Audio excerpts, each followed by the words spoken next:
Welcome to the Bourbon Van. I'm Phil. I'm Julie, and it's day 6 of the Advent tournament. Oh boy.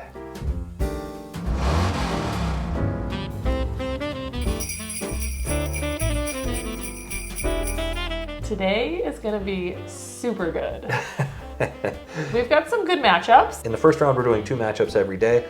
Starting off today with number 10, our ryes were our number 3 seed for each bracket versus number 23. So number 10, High West Double Rye. If you saw our rye challenge, we did not give this one high marks. And number 23, Four Roses Single Barrel, Julie's Lover in a Bottle. I think this might be a quick matchup, but the second matchup is the one that we're both very interested in. So let's get into this one, and let's start with the nose. Ooh, I mean, right off the bat, glass number 2, super spicy, just on the nose. Glass 1 is a little bit sweeter, a little floral. Glass 1 gives me those traditional bourbon aromas. Right off the bat, some vanilla, some spice, like baking spices, cinnamon. Really inviting, welcoming. And it's interesting, glass number 2, like super spicy. Now it's mellowed out a little bit. Glass 2 to me it's those floral spices, the gin spices are back. Glass 1, vanilla, cinnamon, oak. Some baking spices in there. I think, like you said, like the cinnamon. Yeah, there's almost like a pecan pie overall, like collective flavor on the palate for this one.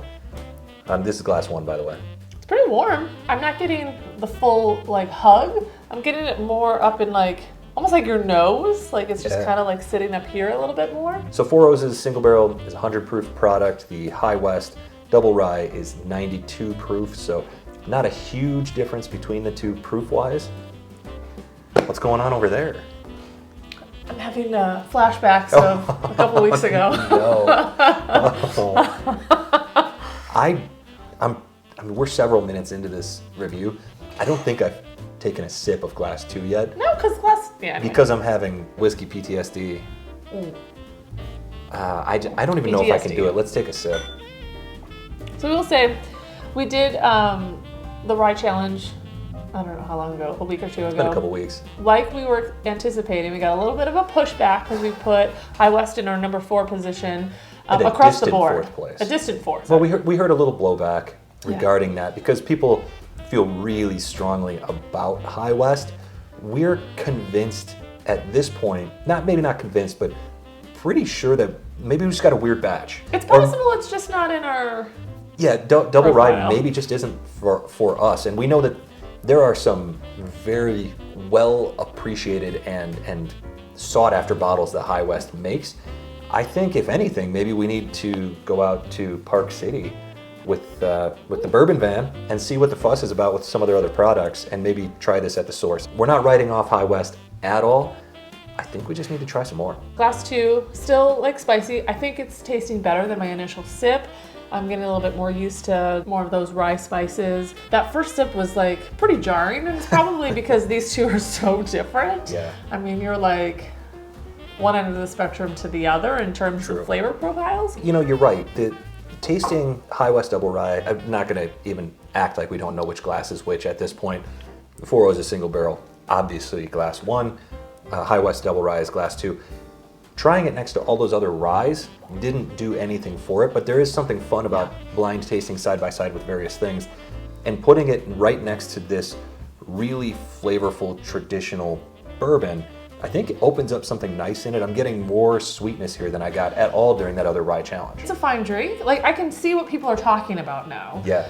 That first sip, though, I already know that I've made a couple of weird faces while I've been drinking it, but that, the first sip, it was a no-go. But then the more that I've been drinking it, I mean, the more I'm enjoying it. Mm-hmm. That doesn't mean that I would like it better than the Old Forester rye. And like I said during our rye challenge, it's a proper session whiskey. You sit down with just this bottle and nothing else, you're going to probably enjoy it. You may not love it. It may not be your cup of tea. It's certainly not ours. I should say, the first time we opened this bottle, we both smelled it and went, what in the world is going on in this bottle? So we were taken aback by it. It doesn't mean you can't just sit with it and enjoy it. But I do think that this would be probably best used in cocktails. Mm-hmm. So Oh, it would be delicious, like in a old fashioned or something. maybe that's the next video we should do, is old fashioned cocktail with this. One quick It's a hard tasting note competition. for me on this Four Roses single barrel, and Four Roses is not my favorite distillery.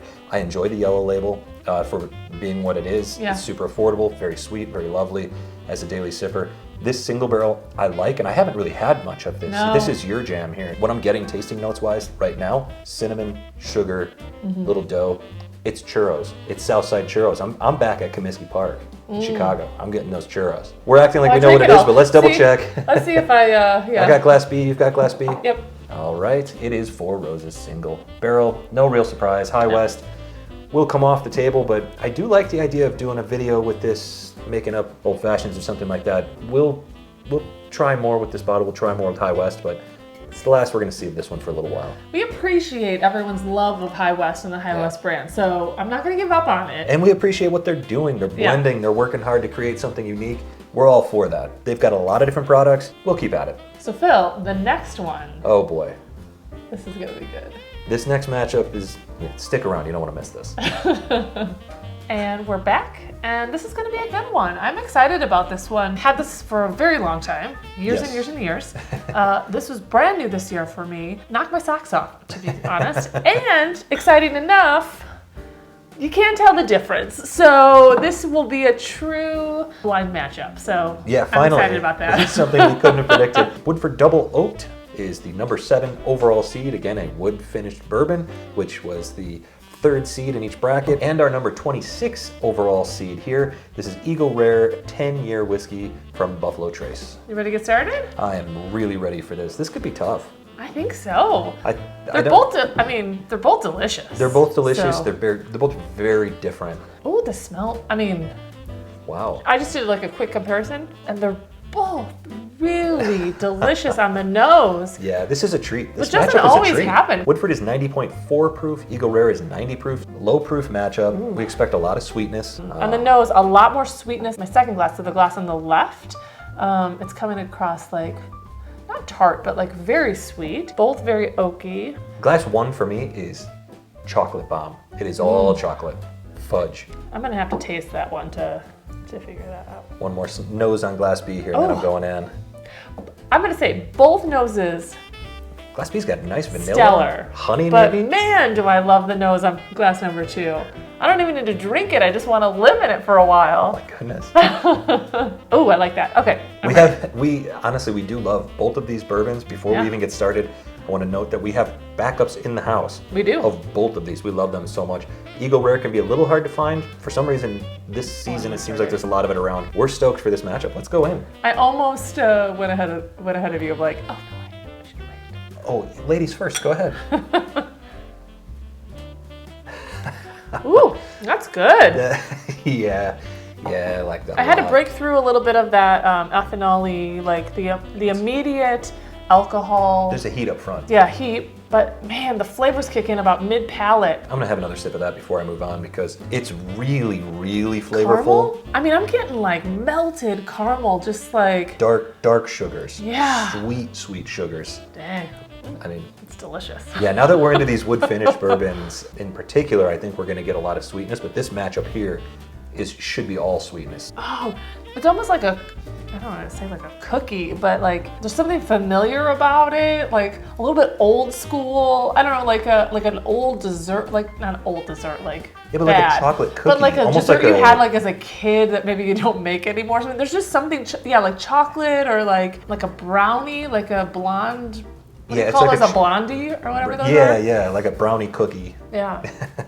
All right, this one's got a Probably not lot of helping. flavor, and the finish is pretty long lasting. So I'm gonna leave glass 1 for now. I'm gonna go to glass 2, see what we find here. I hope it doesn't totally obscure the flavor of glass 2 because that was so flavorful. I knew this was going to be hard initially, but I haven't even tasted glass 2, but I'm already a little bit like, how can this one compare? But Oh, now that I've tasted glass 1, glass 2, the nose is crazy. oh my gosh, it's just like the complete opposite. Whereas they're like fudgy and like That is, cookie and desserty and brownie. it's so different. That is super good though. Ooh, that is honey, vanilla, more like a Ooh, this is gonna be tough. This is more like oak. Did my more like hands on the hips? You This are is gonna worked be up. tough. This is more like fresh cut wood. Glass 1 is depth. Yeah. It's depth of sweetness, depth of color, depth of sugar, and glass 2 is honey sweetness, brightness, cohesive sweetness, almost like a very, very light caramel, vanilla.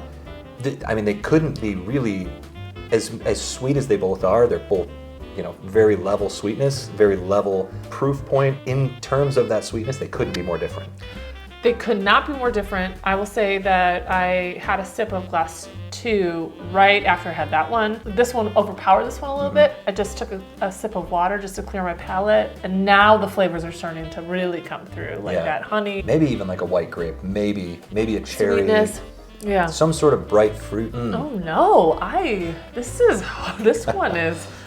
We've are had a couple of easy matchups where you're just like, we know which one we're gonna pick, but this Yeah. one's actually hard because I like them both. Glass 1 dips into those fudgy notes, that chocolatey note. That particular flavor just goes on and on and on. The finish on glass 2 does not hang around that long, but what's there is really lovely. I'm probably gonna need a moment. Like I might need to do a few laps or something and then come back to it. Both of these could go through and I'd be more than happy. These 2 bottles are better than some of the first round matchups in total that we've had. Yeah. There are going to be some bottles in the second round that these should be there in place of because of the seeding. We started with glass 1, so delicious, and I had a sip of glass 2 and I was like, oh, I don't know, glass 1 overpowered it. Cleared the palate, drank glass 2, and then did the same thing and then had a quick sip of glass 1, and then I'm like, oh man, this was amazing. The funny thing about glass 1 is for all of its sweetness, when you go from glass 2 back to glass 1, there's a bit of bitterness. That When you go from 2 to 1? glass 1 has that chocolate, but it almost, the more time you spend with it, when you compare it to glass 2, you get a bit of unsweetened chocolate too, which isn't terrible, and by itself it's great. It is sort of a knock against that glass. There is something like tart fruit or like a very fresh, I don't know if bright's the right word, but I'm thinking like a red or like a Yeah, I'm thinking like ripe strawberries. like sunshine, like delicious, like it, almost like when you pierce the skin and it's just kind of like you get that initial bite where the juices come out. It's almost like a white grape on the nose, but it's a red grape when you bite into it. It's ripe strawberries, it's Luxardo style cherries, like something like that. Something very, very sweet, very bright, like you said. So this matchup particularly is a preference matchup. So I don't think that it goes towards this is far superior to this because this costs more or this one has a higher proof. Like there's not, like they're pretty. No. I mean, they're completely different. It's definitely just a palate choice, I think, at this point. This one's more expensive by maybe $15, maybe more depending on the market. Oh, of course, Eagle Rare is harder to find and gets Is it priced more up in a lot of expensive markets. because it's been around longer or just I think because it's the labor barrel, like the barreling process? Yeah, it's labor intensive. This gets it's double oaked, so they take it out of the first barrel, put it into a second toasted barrel to get more flavor, more aroma. Kicks everything up a notch. But Eagle Rare is 10 years in the barrel. They both get a ton of time in the barrel. They both get treated differently. It's a judgment call, like you said. It is. There's no wrong answer. I think I've said this before. I'm like, buy both of these bottles when you see Yeah. them. They're great. Glass number 1, if you're wrapping up a really big, heavy dinner or smoking a cigar, probably a better choice. Yeah, it's just because it's desserty. Yeah. Glass number 2, you could do a food pairing with it. You could also pair it with your dessert. You could also have this one after dinner. But the glass 1 to me is oak, maybe a bit of tobacco leaf, it's maybe a bit of leather. It is deeper, rich sweetness. It's lightness versus darkness. They're both amazing. Do you have a decision? I do. I have like a little asterisk on it. It's hard to be objective of these because they're both delicious in different ways. Yeah. So it's not like one is just like far superior in flavor or one is just an easier drinker. Like these both drink really easy. They're both completely flavorful. They don't have the finish of a barrel-proof bourbon, but they're both satisfying completely in their own way. Right, yeah. So it's not like one is just like fireworks, and the other one's just like mini fireworks. This is like the town's putting them off versus like you're putting them off in your backyard. This is the most difficult time I've had with a decision in this entire tournament so far. This one actually shook me a little bit because I found glass one at the beginning really rich and delicious. When I had a sip of glass two, it just kind of overshadowed it, right? But then the more I drank glass two, the more I realized like I kind of broke away from it. I'm going with glass two.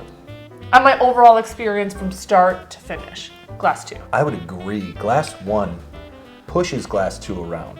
Flavor-wise, aroma-wise, everything is kicked up a notch in glass one. It's a little bit of a bully. It's a bit of a bully. And I have to say, I love the nose on glass one. I love the chocolate, the fudge, the leather.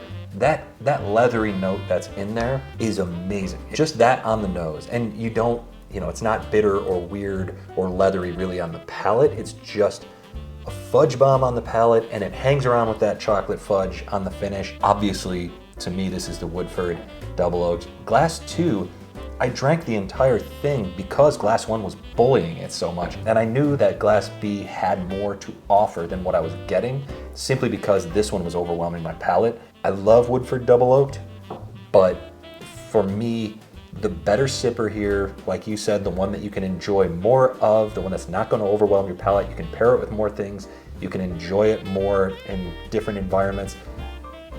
It's glass two for me. So you give glass one just like a pretty glowing review. I love it.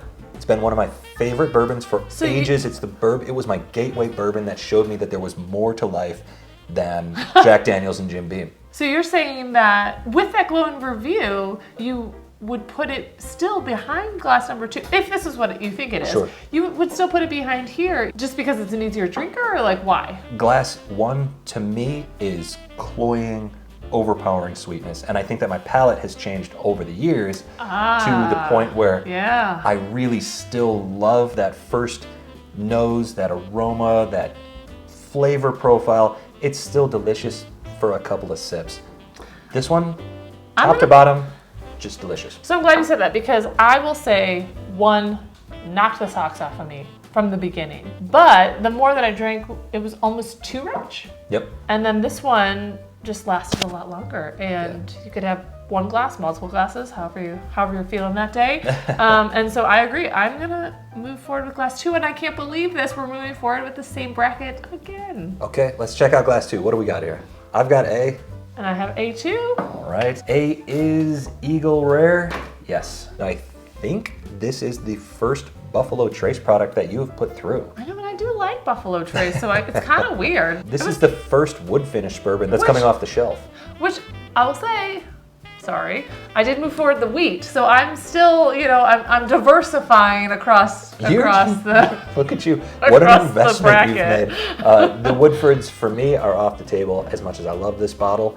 Oh yeah, you're 0 for 2. 0 for 2, and I think that's the last of the Woodford in here. So you keep a Buffalo Trace product in. We both do this time around. The Woodfords are done for me, and this one will go to the bottom shelf, and Eagle Rare goes on. So we're looking a little bleak in this. Might have to rearrange some things. Eagle Rare back on the shelf after a really hard-fought battle there. Yep. It also reiterates that the Double Oak could just be a staple. It's just delicious, an easy drinker. Keep it on the shelf. It's fantastic. Yep. So from wherever we are to wherever you are. Cheers.